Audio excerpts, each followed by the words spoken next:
a parish minister and around 20 years in parish ministry, and I had explored several doctorate ministry programs, and I chose UTS for several reasons. One was because I knew that the program would help me focus on my parish experience and would help me draw on what I'd already learned and honor that. I had a sense that they would honor my experience, and also because of the ecumenical nature of the student body, that I would be in classes with Episcopalians and Baptists and Presbyterians and Roman Catholics, and I wanted that richness.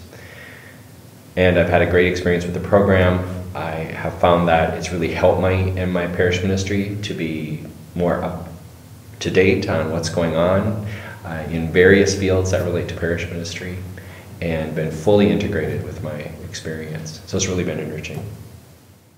I teach theology at a Catholic high school, and I came to UTS because I was looking for a place where my theology would be accepted. I believe in a very ecumenical and interrelational view of prayer and faith experience, and I wanted to have a place where I felt my theology fit. I think that the electives that I took were really rich because I got to interact with the student body, people who were studying for their MDiv, people who were in the MA program, as well as the D.Min program. That I really enjoyed my experience with all the students, and I was very impressed with the student body here. The integrity they brought, the high academic standards that I experienced, and the challenge from the other students was really enriching. And I got to be a teaching assistant in one course, and that was really fun for me. I got to help mentor some students, and again, that was a way to honor the experience that I brought in parish ministry to the seminary. That was really a rich experience for me.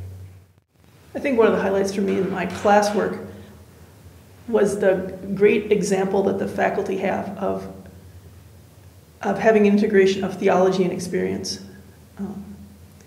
They lived what they taught, and you could see it both in the classroom and you could see it outside the classroom. And I appreciated that they were fellow journeyers on the path, if you will. And it wasn't, UTS didn't come across as a place for just heavy-duty theological exploration, but for really a journey of the heart. I thought the model that we used, the theological reflection model, where your personal experience was honored, but was brought together with cultural resources, and for me especially the arts, and then also the theological work. Yeah. That weaving together was really important, and it took me a while to get the hang of that it was something I did intuitively, but to do it intentionally. And I have brought that into a lot of experiences that I have in my preaching and teaching in the congregation. So that model was really helpful for me too. I agree with you about the theological reflection model. It's given validation, I think, to things that are often validated in more academic settings that are more purely academic settings. The fact that experience and culture are equally valued is very helpful, and it's been very helpful when I teach high school kids, because their point of view is cultural and experiential, and that's what they lead with, and so it's helped me find a tie-in for where is God in their lives. And for me, it's deepened my appreciation of incarnation, really, because repeatedly when I've been working on my thesis, in the chapters that I'm writing, my advisor would say, "Where's your voice in here? You're quoting a lot of other people. You're giving me the information that you know everybody else's ideas, but what about your voice? Where does that come in?" And that is a new experience for me in terms of an academic environment. That really my own voice is appreciated and honored.